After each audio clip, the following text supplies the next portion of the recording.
Welcome to the Deeper Thinking podcast.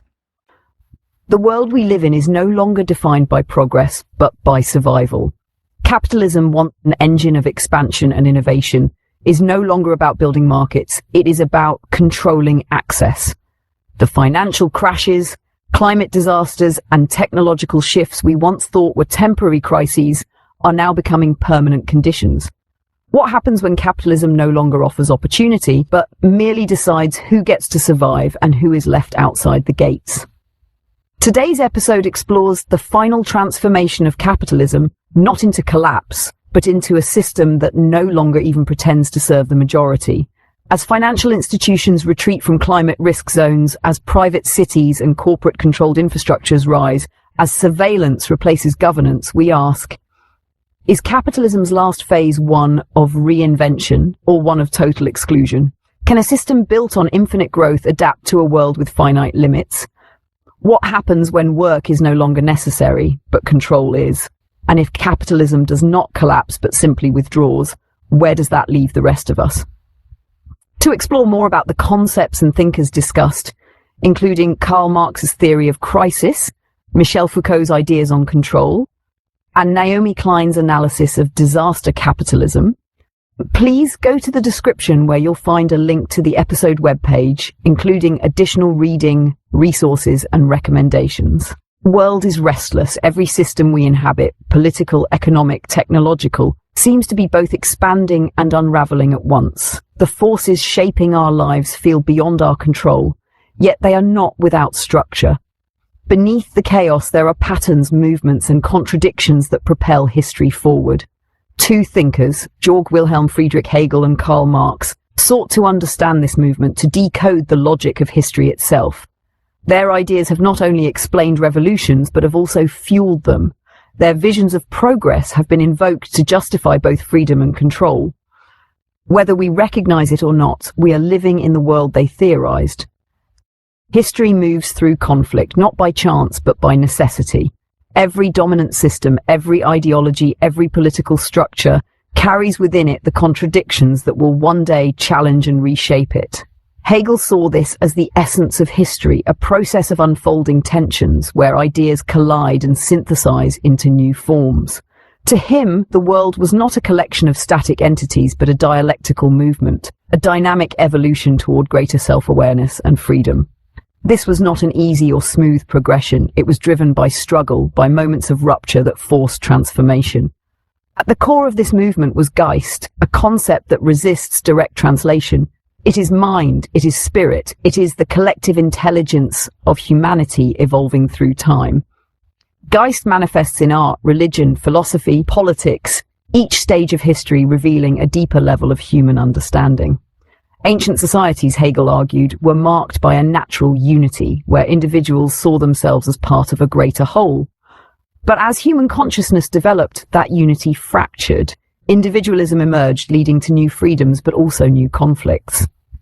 The rise of personal conscience, particularly in Protestant Europe, marked a turning point, the moment where people no longer accepted authority passively, but demanded self-determination.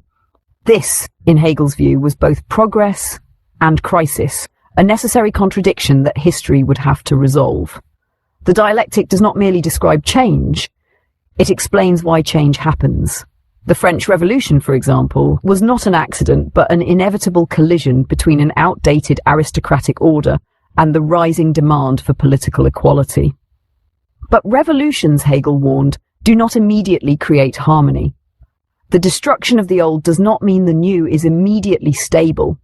The revolutionaries who overthrew monarchy in the name of reason soon found themselves trapped in new cycles of violence and repression. This, too, was dialectical, a stage in the ongoing evolution of freedom, where each attempt at progress produces new contradictions that must be resolved. Yet, despite this movement, Hegel believed history had a direction. The process was not random, it was leading toward a culmination, a state where contradictions would be resolved in a rational society. The end point of history, as he saw it, was the moment when Geist fully recognized itself, when human consciousness no longer saw the world as something external or hostile, but as something it shaped and understood. This was a vision of freedom, not as mere individual choice, but as the reconciliation of the individual with the rational order of the world. But is history really moving toward resolution? Or does each synthesis create new contradictions, ensuring that conflict is never truly overcome? Hegel's faith in historical progress remains both inspiring and contested. His dialectic suggests that every crisis, every upheaval is a step towards something greater. But it also raises a disturbing question. What if history does not have an endpoint? What if contradiction is not something to be resolved, but something that defines the human condition itself? Karl Marx reimagined history not as the unfolding of an abstract spirit, but as a tangible struggle over material conditions. In his view, the contradictions within capitalism were not merely intellectual puzzles, but concrete conflicts between those who own the means of production and those who labor. For Marx, the drama of history was played out in factories, fields, and markets, a ceaseless battle between capital and labor that shapes the fate of societies. Capitalism, with all its innovations and productivity, carries within it the seeds of its own undoing. The same system that creates wealth also sows inequality, alienation, and exploitation. Workers, isolated from the products of their labor, become estranged from both themselves and the communities they serve. This alienation is not an abstract malaise, but a material condition, deeply woven into the fabric of modern economic life. Marx argued that every stage of human history is defined by class struggle. The prosperity of one group comes at the expense of another, and this tension builds until it erupts in revolution. Unlike Hegel, who saw history as an evolution toward the self-realization of Geist, Marx saw it as a process of material transformation. In his view, the inevitable collapse of capitalism was not a metaphysical destiny, but a necessary outcome of its internal contradictions. The overproduction of goods, the concentration of wealth, and the exploitation inherent in wage labor create crises that cannot be indefinitely postponed. Each crisis deepens the divide between the ruling class and the working masses, setting the stage for revolutionary change. Yet, as history has shown, capitalism has a remarkable capacity for reinvention. It absorbs dissent, repackages conflict, and even integrates elements of resistance into its structures. The gig economy, digital labor, and the global supply chain illustrate how exploitation adapts to new technologies and social forms, often leaving workers more precarious than before. Marx's predictions about the proletariat rising against the bourgeoisie remain a powerful lens for understanding contemporary struggles. Today, as workers contend with job insecurity, algorithmic management, and the erosion of traditional labor rights, the echoes of Marx's critique are more resonant than ever. At its core, Marx's materialist perspective challenges us to see beyond the surface of economic statistics and market trends. It compels us to question who truly benefits from economic progress and at what cost. His analysis forces a confrontation with the stark realities of power and exploitation, a reminder that history is not an abstract narrative of ideas, but a battleground where human lives and destinies are at stake. The transformative potential of revolution lies not in the realm of abstract ideas, but in the mobilization of collective power to reshape economic and social relations. Marx's vision was radical because it demanded that we acknowledge the human cost of economic systems and imagine a world where the fruits of labor are shared more equitably. While his revolutionary promise has often been overshadowed by the practical challenges and unintended consequences of socialist experiments, the fundamental insight remains crucial. History is a struggle over the conditions of life. The question now is whether contemporary society can harness this insight to create more just, humane alternatives to the status quo. Capitalism is defined by contradiction. It generates immense wealth while creating mass precarity, expands economic opportunity while deepening inequality, and fuels technological advancement while rendering entire industries obsolete. Marx saw these contradictions not as flaws, but as the inevitable conditions of a system that relies on exploitation to function. He believed that capitalism's internal tensions would eventually become unsustainable, leading to its collapse. But history has not unfolded in the way he predicted. Instead of being undone by its contradictions, capitalism has learned to weaponize them, using crisis as a mechanism for reinvention rather than a sign of impending failure. Nowhere was this clearer than in the 2008 financial collapse. The very forces that Marx identified, speculation, overproduction, and an economy increasingly detached from real material conditions, were at the heart of the crisis. Financial markets, driven by short-term profit and debt expansion, created an unsustainable housing bubble that inevitably burst. But instead of leading to capitalism's downfall, the crisis was absorbed and repurposed. Governments bailed out the institutions that caused the collapse, allowing them to consolidate even more power, while millions of people faced foreclosure, unemployment, and austerity. The response to the crisis did not resolve the contradictions Marx described. It made them even more pronounced. The same financial system that collapsed under its own excesses was not dismantled but expanded, reinforcing a world where debt and speculation dominate the economy. The same dynamic plays out today in the gig economy and AI-driven labor markets. For Marx, labor was the core site of struggle. Capitalism depended on extracting surplus value from workers, who would eventually revolt when conditions became intolerable. But today, work has become more fragmented, individualized, and algorithmically managed. The rise of gig work has created a class of workers who have no fixed employer, no workplace protections, and no bargaining power. Platforms like Uber, Amazon Mechanical Turk, and Fiverr have turned labor into an on-demand service, where workers compete in an endless market for precarious, temporary gigs. AI further accelerates this process, replacing jobs not just in manufacturing but in creative industries, law, medicine, and even coding. Capitalism no longer just exploits labor, it increasingly makes labor unnecessary. Yet, rather than facing mass revolt, capitalism finds ways to redirect frustration, offering illusions of autonomy and self-entrepreneurship while maintaining deep inequalities. The promise of the gig economy was supposed to be freedom, the ability to be one's own boss, to choose when and how to work. In reality, it has created an invisible workforce constantly hustling, always seeking the next gig, never secure. Workers are alienated not just from the product of their labor, but from stability itself. This is alienation in its modern form, an economy where individuals are not only exploited but systematically detached from any collective identity, any shared power, any ability to resist. Marx expected contradictions to build toward revolution, but capitalism has learned to delay, manage, and redirect them. Crises no longer create collapse, they create new opportunities for accumulation. Instead of class struggle leading to a new order, frustration is turned inward into endless cycles of self-improvement, personal branding, and competition for survival in a system designed to keep people too exhausted to fight back. But contradictions do not disappear. They accumulate, waiting for the moment when capitalism's ability to contain them finally breaks. The question is not whether crisis will come, but whether, when it does, it will be another moment of adaptation or the beginning of something else. Capitalism does not merely adapt to crisis, it restructures itself to ensure its survival, often at the cost of democracy, stability, and the very principles it once claimed to uphold. The assumption that crises will weaken or destabilize capitalism ignores a more disturbing reality. When adaptation is no longer possible, power does not retreat, it hardens. The state and corporate forces that sustain capitalism do not passively accept economic instability. They respond with suppression, restriction, and structural shifts designed to neutralize opposition and maintain control.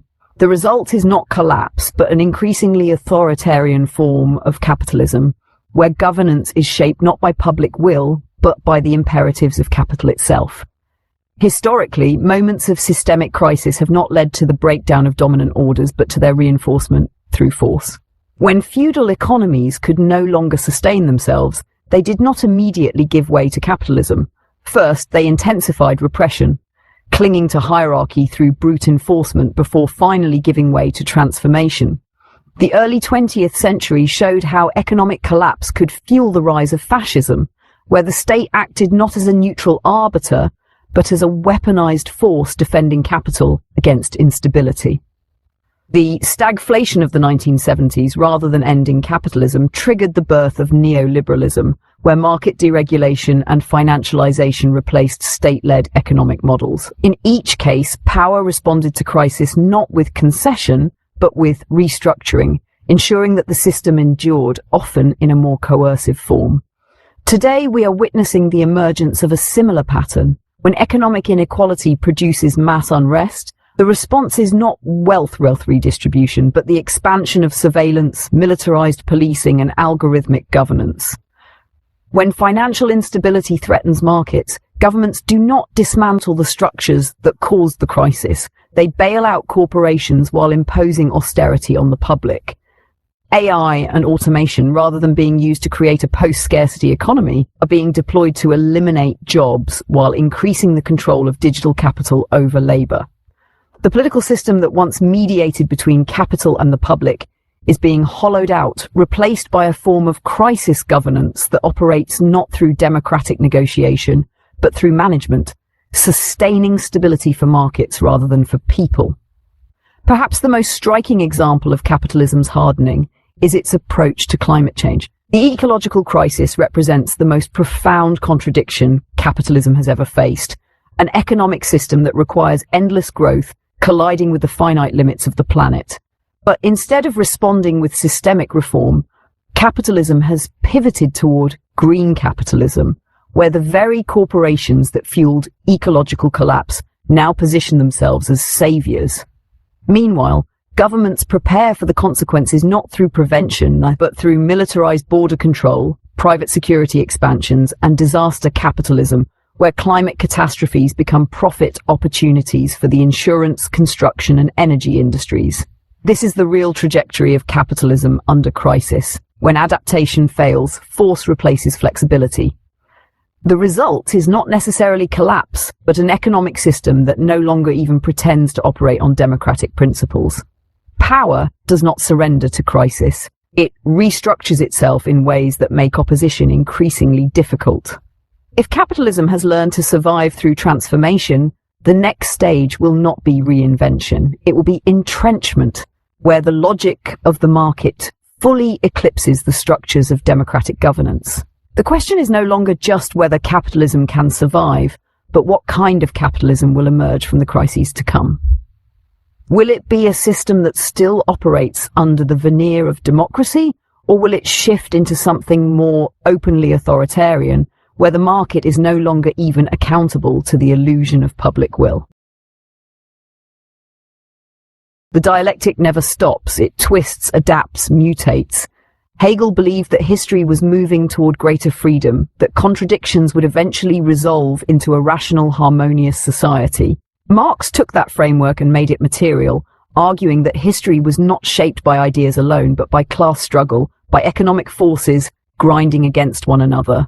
Both saw history as directional, a force moving towards something. But in an age where systems no longer seem to collapse under their contradictions, but instead feed off them, the question remains: does history still have a destination, or has it fractured into something unrecognizable? Marx's critique of capitalism remains as urgent as ever, but the battlefield has shifted.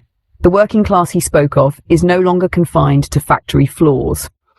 It is the gig worker delivering food on an algorithm's terms, the content creator producing endless engagement for a platform that reaps the rewards, the knowledge worker trapped in a cycle of productivity that never quite secures stability. Capitalism no longer just extracts labor, it extracts data, attention, and even emotions, transforming human existence into a marketplace where everything is a product, including the self. Alienation, once described as the workers' separation from their labor, has taken new forms. People are not just alienated from their work, they are alienated from reality itself, caught in feedback loops of digital consumption, financial speculation, and ideological fragmentation. Hegel's notion of Geist, history moving toward greater self-awareness, feels both prophetic and deeply challenged in this landscape. The idea that human consciousness evolves, that societies learn from their contradictions and move toward a higher form of freedom, now collides with a world where knowledge is more accessible than ever, yet truth is increasingly contested. The contradictions that shape the modern world, between democracy and corporate power, between technological advancement and social instability, between economic expansion and ecological collapse, do not seem to be moving toward resolution. They seem to be deepening, accelerating, multiplying. If capitalism has not collapsed under its contradictions but learned to thrive on them, does this mean that Marx's vision of historical inevitability was flawed? Or does it mean that the revolution, if it comes, will not look like the ones before? The systems that control wealth, labor, and information are not static. They adapt, absorbing resistance and repackaging it as progress. The contradictions are still there. Wealth disparity, labor exploitation, social unrest, but they no longer necessarily lead to rupture. Instead, they become fuel, crises turning into opportunities for further consolidation of power. Yet, history has never been predictable. Revolutions erupt where they are least expected. Ideas dismissed as radical one decade become mainstream the next. The dialectic ensures movement, but it does not dictate its direction. The future is not preordained, but it is structured by the choices people make, by the struggles they embrace, by the contradictions they refuse to accept as permanent. If history is still moving towards something, it will not be determined by abstract forces alone. It will be determined by those who recognize that even in an era of absorption and adaptation, cracks still appear, and through them, new possibilities emerge. Capitalism's survival has never been about resolving contradictions. It has been about managing them, delaying their consequences, and when necessary, using crisis as a mechanism for further consolidation of power. But there are limits to what even the most adaptable system can absorb. When crises become uncontainable, when adaptation no longer functions, capitalism does not collapse. It shifts from flexibility to coercion, from market expansion to crisis governance.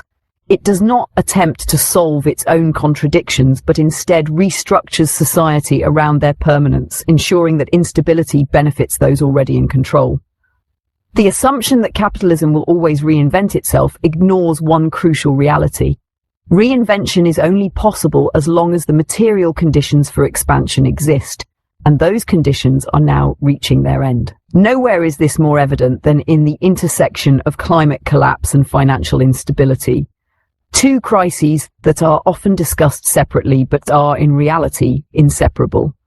The global economy is built on the assumption of environmental stability, on predictable supply chains, functional insurance markets, and a financial system that prices risk based on historical patterns. But the patterns are no longer holding. Major insurers are already pulling out of climate risk regions, refusing to cover properties in areas increasingly prone to wildfires, hurricanes, and flooding. This is not a future crisis. It is happening now. The financial system depends on confidence, and climate instability is eroding that confidence at a structural level.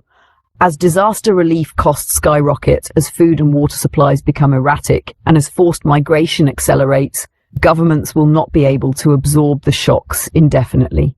The crisis will not simply be ecological, it will be financial, political, and deeply destabilizing. The 2008 financial collapse was triggered by speculative risk-taking, but the coming economic breakdown will not be speculative. It will be material. It will be driven by supply chain failures, sovereign debt defaults, and the increasing inability of financial institutions to price climate risk in ways that sustain market confidence. If capitalism has always relied on future growth to justify its present instability, what happens when the future itself becomes untenable? The solution, as always, will not be reform but restriction, governments reinforcing borders, rationing resources, prioritizing corporate survival over public well-being, and managing dissent through digital surveillance and financial controls. When capitalism can no longer function through expansion, it will function through control. This is where the logic of market-driven governance gives way to something else. A system where financial power no longer even needs to pretend to serve public interests. The next phase of capitalism may not be a reinvention at all, but an open admission of its true structure, an economic order that prioritizes wealth defense over wealth creation, that governs through exclusion rather than participation, that sustains itself not by providing opportunity, but by controlling access to survival. The shift from neoliberal capitalism to climate capitalism will not be a progressive transformation, but a deepening of existing inequalities, where ownership of land, water, and sustainable infrastructure determines who lives and who is left outside the gates. Yet no system, no matter how entrenched, is invincible. The more capitalism relies on control rather than consent, the more fragile it becomes. Crises that were once absorbed into cycles of reinvention will eventually become points of rupture. The global economy is entering an era where its foundational assumptions, cheap energy, stable markets, endless labor supply, are no longer guaranteed. The question is no longer just whether capitalism can survive its next crisis, but what happens when the financial and ecological limits of expansion converge into a crisis too large to contain. Will power tighten its grip indefinitely, shifting from governance to extraction and exclusion, or will those contradictions finally force something new to emerge? Power adapts, but adaptation is not invincibility. If capitalism has learned to absorb its contradictions to turn crisis into fuel, that does not mean resistance has disappeared. It means it must take new forms. The 20th century model of revolution, based on workers seizing the means of production, assumed that power was concentrated in the state and industry. But today, power is diffuse, embedded in algorithms, financial markets, and the intangible networks that shape how we think, work, and interact. The old forms of resistance, labor strikes, direct action, party politics, still matter, but they are no longer enough on their own. The battleground has shifted, and any meaningful opposition must account for the ways capitalism now functions, not just as an economic system, but as a cultural and psychological structure shaping reality itself. If capitalism's strength is its ability to metabolize dissent, the question is, where does it fail? There are limits to what any system can absorb. Climate change, economic precarity, and the instability of speculative finance suggest that capitalism's adaptability is not infinite. The logic of endless growth collides with ecological limits, just as financial markets periodically collapse under the weight of their own excesses. The political order that sustains global capitalism is not as stable as it appears. Populist movements, mass protests, and technological disruptions continue to expose its weak points. The system is strong, but it is not untouchable. It is held together not by inevitability, but by momentum, and momentum can be disrupted. More importantly, capitalism has not erased human agency. Even in a world where digital platforms shape perception, where surveillance is ubiquitous, where the very idea of an outside to capitalism seems elusive, people still resist. They resist in small, invisible ways through subversion, refusal, collective care, and alternative ways of organizing life beyond the logic of markets. They resist by questioning not just who owns wealth, but who controls meaning, who sets the parameters for what is considered possible. If history is still a dialectical process, then capitalism, like all previous systems, will not last forever. It may not fall the way Marx envisioned, but it will face pressures it cannot fully contain. The challenge is not to wait for collapse, but to recognize that the fractures are already appearing, and within them, possibilities remain. Capitalism's great illusion is that it can survive anything. It has absorbed financial crashes, wars, and revolutions, emerging each time more adaptive, more insidious, but no system is infinite. At some point, contradictions stop being mechanisms for reinvention and become forces of collapse. The question is no longer whether capitalism will break, but where and how that break will occur, and whether the response will be transformation or deeper entrenchment. Of all capitalism's crises, climate collapse is the one contradiction it cannot truly absorb. Every other crisis, economic recessions, labor disruptions, financial speculation, has been mitigated through new markets, new policies, new exploitations. But capitalism is built on the principle of endless expansion, and that principle is colliding with the physical limits of the planet. Resources are not infinite. Water, food systems, and entire ecosystems are reaching critical thresholds. The financial system, which treats nature as an economic externality, will not survive when supply chains are no longer stable, when disaster relief is no longer profitable, when forced migrations turn borders into war zones. Capitalism can adapt to almost anything, but it cannot negotiate with physics. If capitalism survives this, it will not be through reform, but through force. It is already evident in how governments prepare for climate disaster, not through meaningful policy shifts, but through border militarization, surveillance expansion, and crisis-driven market speculation. Corporations do not fear collapse. They are already positioning themselves for the next phase, where clean air, water, and land become luxury commodities, and the ability to escape the worst effects of climate change is determined by wealth. If past crises led to the restructuring of capitalism, the next one may lead to its transformation into a fully post-democratic, authoritarian economic system, where profit is no longer tied to mass production, but to direct control over human survival itself. Yet capitalism's greatest weapon has always been the belief that it is unbreakable. The idea that it will last forever is what ensures its longevity. That illusion is already fracturing. The mass rejection of traditional work in favor of autonomy, the rise of cooperative economies, the movement toward alternative models of ownership and labor, these are not anomalies, but signals that capitalism is no longer able to contain all of its contradictions. Resistance will not come from a single uprising, but from disruptions that capitalism cannot repackage and sell back. Collective refusals, systemic alternatives, and the breakdown of financialized survival. The most radical act is to reject capitalism's inevitability and to recognize that the world is already in motion. The dialectic does not guarantee an outcome, it only guarantees movement. What happens next depends on who acts first. When crisis arrives, will it be capitalism that finally breaks, or the people trapped within it?